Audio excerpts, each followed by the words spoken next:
ये हमने चावल का पकौड़ा बनाया है, बेहद टेस्टी और कुरकुरी है। अगर आप ऐसे पकौड़े बनाना चाहते हैं तो आप बने रहिए हमारे वीडियो के साथ। तो चलिए वीडियो शुरू करते हैं। नमस्कार, मैं हूँ मिथिलेश राजभर और आप लोग देख रहे हैं मिथिलेश की रसोई यूट्यूब चैनल। आज मैं इस वीडियो में बचे हुए या चावल के पकौड़े बनाकर बताऊंगी। तो ये हमने चावल ले लिया है, 250 ग्राम के आसपास होगा। और ये 100 ग्राम जितना हमने प्याज काट लिया है, 2 छोटे छोटे टमाटर काट लिया है और 2 बिल्कुल छोटे साइज का नींबू काट लिया है। और ये हमने गैस जलाया और कढ़ाई में तेल डाल के रख देंगे गरम होने के लिए।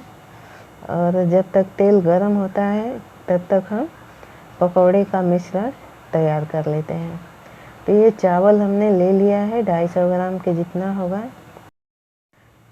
हमने 100 ग्राम के जितना बेसन ले रखा है, तो पहले 4 चम्मच डाल के देख लेते हैं। हमने चावल में बेसन डाल लिया है। अब हम इसमें कटे हुए टमाटर और प्याज डाल लेंगे।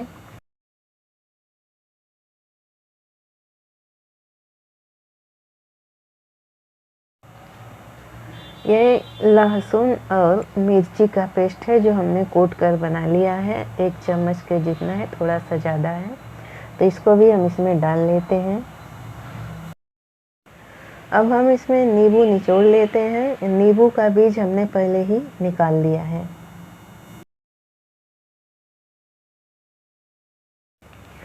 अब हम इसमें अपने स्वाद के अनुसार नमक मिला लेंगे और थोड़ी सी हल्दी मिला लेंगे।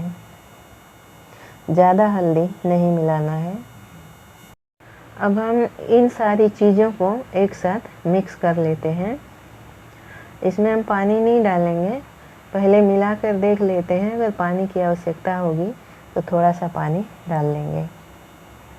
बेसन कम हो गया तो ये हम बेसन जो बचा था मिला दिए और इसमें एकदम थोड़ा सा 2 चम्मच के बराबर पानी हमने मिला दिया है। और अब हम इसको मिलाकर पकौड़े बनाने के लायक तैयार कर दिया है।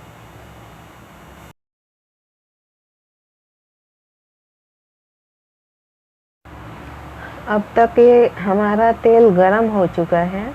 इसमें थोड़ा सा डाल कर देख लेते हैं। देखिए तेल गरम हो गया है, कैसे बबल्स निकल रहे हैं। हम इसको निकाल लेते हैं और अब हम पकौड़े तलना शुरू करते हैं। तो जो हमने डो या मिश्रण तैयार किया है उसके छोटे छोटे बॉल्स बनाकर हम इसमें तेल में डाल देंगे और इसका कलर चेंज होने तक तल लेंगे। अब हमने बॉल्स डाल दिया है। अब हम इसको बीच बीच में चलाते रहेंगे। इसको पहले 2 मिनट ऐसे ही छोड़ देंगे, फिर बाद में ऐसे चलाएंगे। तो देखिए नीचे साइड का कलर चेंज हो गया है। और अब इसको 2-2 मिनट पे, 1-1 मिनट पे चलाते रहेंगे।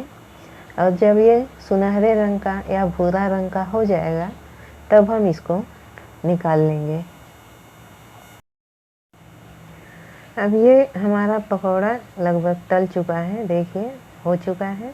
अब इसको निकालने वाले हैं। तो हम खाने के लिए इसमें 4 मिर्ची डाल दिया, क्योंकि मिर्ची को ज़्यादा देर तक नहीं रखना है।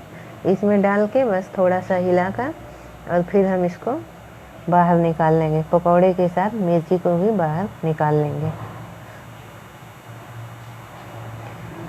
देखिए कितना अच्छा लग रहा है, कितना अच्छा पकौड़ा बनकर तैयार है और बिल्कुल कुरकुरा पकौड़ा है। अगर हमारी वीडियो पसंद आई है तो एक लाइक कीजिएगा, शेयर कीजिएगा और हमारे चैनल को सब्सक्राइब नहीं किया है तो सब्सक्राइब कर लीजिए। नई वीडियो की नोटिफिकेशन पाने के लिए बेल आइकन को दबाकर ऑल पर क्लिक कर दीजिए, ताकि नई वीडियो की नोटिफिकेशन आपको हमेशा मिलती रहे। धन्यवाद।